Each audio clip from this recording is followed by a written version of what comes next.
नतीजे भी दिखते हैं।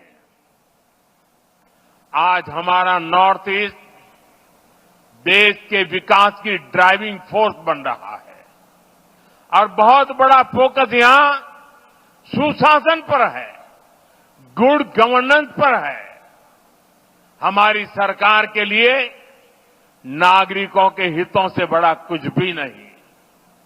आपका जीवन आसान बने और आसान बने, इसलिए ईज ऑफ लिविंग, आपको आने जाने में मुश्किल ना हो, इसलिए ईज ऑफ ट्रैवल, आपको इलाज में परेशानी ना हो, इसलिए ईज ऑफ मेडिकल ट्रीटमेंट, आपके बच्चों को पढ़ाई में दिक्कत ना हो, इसलिए ईज ऑफ एजुकेशन, आपको व्यापार कारोबार में परेशानी ना हो, इसलिए ease of doing business.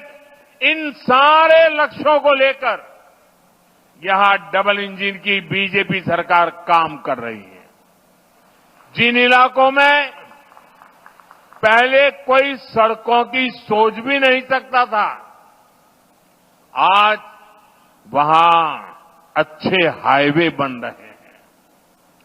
Sela tunnel जैसा इंफ्रास्ट्रक्चर कुछ साल पहले तक ये सोचना भी असंभव था, लेकिन आज सेला टनल अरुणाचल की पहचान बन चुकी है।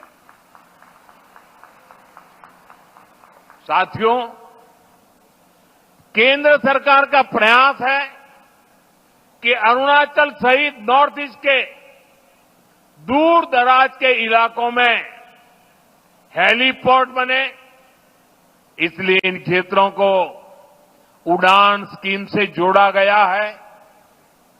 यहां जो होलोंगी एयरपोर्ट है, वहां भी नई टर्मिनल बिल्डिंग बन चुकी है। अब यहां से सीधे दिल्ली को फ्लाइट मिलती है।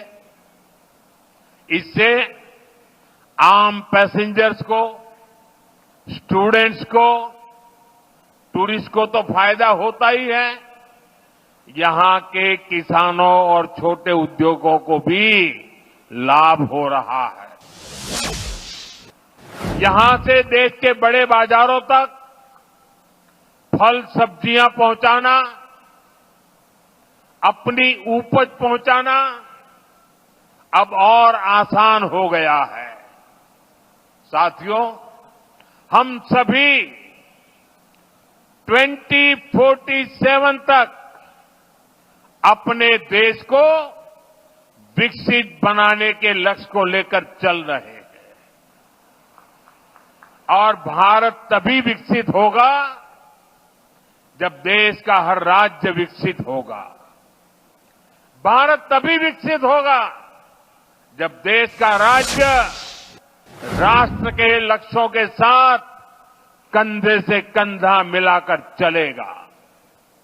मुझे खुशी है कि देश के बड़े लक्ष्यों को पूरा करने में नॉर्थ ईस्ट बहुत बड़ी भूमिका निभा रहा है। पावर सेक्टर इसका बेहतरीन उदाहरण है। भारत ने 2030 तक 500 गीगावाट बिजली, 500 गीगावाट बिजली गैर परंपरागत स्रोतों से पैदा करने का लक्ष्य रखा है। ये लक्ष्य सोलर पावर, विंड एनर्जी, पानी से बिजली बनाकर पूरा किया जाएगा। हमारा अरुणाचल प्रदेश इसमें देश के साथ कदम ताल करते हुए चल रहा है। आज जिन 2 पावर प्रोजेक्ट्स का शिलान्यास किया गया है, वो पावर प्रोड्यूसर के रूप में अरुणाचल की स्थिति को और मजबूत करेंगे। इससे अरुणाचल के हजारों नौजवानों को नौकरियां मिलेगी और यहां विकास के कार्यों के लिए सस्ती बिजली भी उपलब्ध होगी। कांग्रेस की एक पुरानी आदत है कि विकास का जो भी काम मुश्किल होता है, उस काम को वो कभी हाथ ही नहीं लगाते, भाग जाते। कांग्रेस की इस आदत का नॉर्थ ईस्ट को, अरुणाचल को भी बहुत नुकसान हुआ। जो मुश्किल इलाके होते थे, जो पहाड़ों में हो, ये जंगलों के बीच हो, जहां विकास के काम करना चुनौती होता था, उन क्षेत्रों को कांग्रेस पिछड़ा घोषित करके भूल जाती थी। इसमें देश के ट्राइबल इलाके, नॉर्थ ईस्ट के जिले सबसे अधिक थे।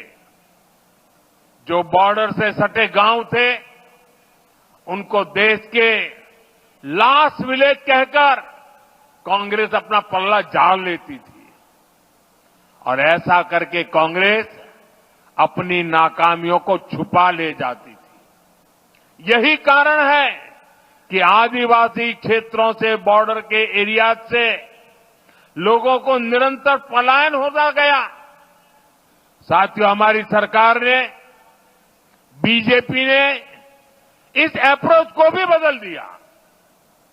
जिनको कांग्रेस बैकवर्ड डिस्ट्रिक्ट कहती थी, हमने उनको एस्पिरेशनल डिस्ट्रिक्ट बनाया और वहां विकास को प्राथमिकता दी गई। बॉर्डर के जिन गांवों को कांग्रेस लास्ट विलेज कहती थी, उनको हमने देश के फर्स्ट विलेज माना। इसके अच्छे परिणाम आज हम देख रहे हैं। आज बॉर्डर के गांवों में विकास की नई रफ्तार देखी जा रही है। वाइब्रेंट विलेज प्रोग्राम की सफलता ने लोगों का जीवन आसान बनाया है। अरुणाचल प्रदेश के भी 450 से अधिक ऐसे बॉर्डर विलेजेस में तेजी आई है। वहां रोड, बिजली और इंटरनेट जैसी सुविधाएं पहुंची है। पहले बॉर्डर से शहरों की तरफ पलायन होता था, लेकिन अब बॉर्डर के गांव टूरिज्म के नए केंद्र बन रहे हैं। साथियों,